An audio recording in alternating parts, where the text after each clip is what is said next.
buileán go bhíolthar bheon Croppies lay down.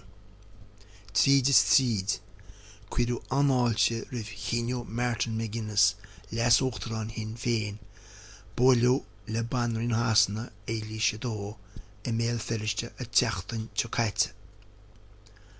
Tugtar de cuiinethe sna meán bhéarla ach ní lútar éonhainríon I monreacht na héireann agus cluiche Gaelscéal le sin. Banrin hasanna a tainte go fóil.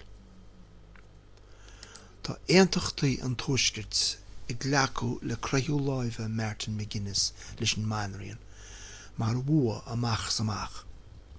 There are also perfectly fair comments to be made about it being the final surrender of Sinn Féin's core ideology, scríobh an column aontachtach Michael Shillide sa bapur aontachtach the Belfast newsletter. Ní rá chomhlachaí sa newsletter Alex Kane chosásta céanna ach dá leis this generation of IRA Sinn Féin republicanism has already joined a very long line of losers. Tá buileán go bhfuil roinnt aontaachtaí filiú bheon Croppies lay down leis an gcaint seo gur dhéal an IRA. Tá sein na feibanna ulmhóra chotha an céiliúra a dhéantar ar an mua ar fuair líam óráisteach ar caitlaí na héireann Im simlíon 1609 a bhfuil áthris a dhéanana ar sin anois. Tá buileán go láidreo an triumphalism seo lámh na neasíontóirí iad siúd a chreideann sa nguna a gcónaí farír ach tá luachar na néantaachtaí an tíige. Tá ceiste ná gcór ag go leor poblachtach céan fá chreidmuid, céan fá chamuid ar nóig I brísún, céan fá ar mhairigh muid daoine ar a hunseo.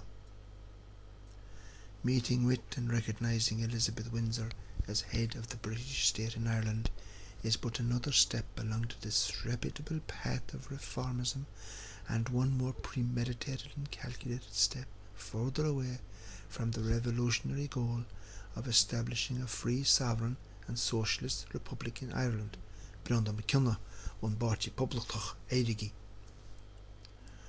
Ní bheadh sin féin ar éanachail le drámar bithach seo mar nói.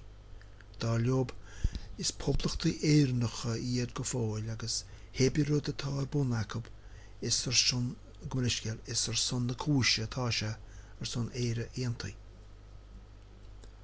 Is cosúla áfach gur thocra siad bóile le héilise dó de bhrí gur sílú go nearnú botún an nora nóid nar bhfuil siad le go hefigiúil agus ar cuairtí poblacht na héireann chun chéadóid riamh. Ach mas ceadbacha sin go fáil an féidirlín ceistechar. Cábhfuil acht na Gaeilge. An féidir ará gur bainneú chorm na féine amach sa tuaisceart gan é. Gan acht Gaeilge be cínte go bhfuil an ceartaigh na héantaachtaí tá an búachab amach samach. Chomáile sin cí gur beag go buil go bheice duinear be beo éire aontaí.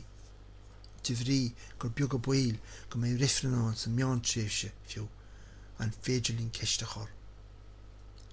Ní mór dúchláin na dóirimí seafáiteacha atá na pártaí aontaachtacha faoin teanga a thabhairt, seachas a bheith fóstral himpeall I ggéire bigóiteach de hása rud nachhfuil in déanta.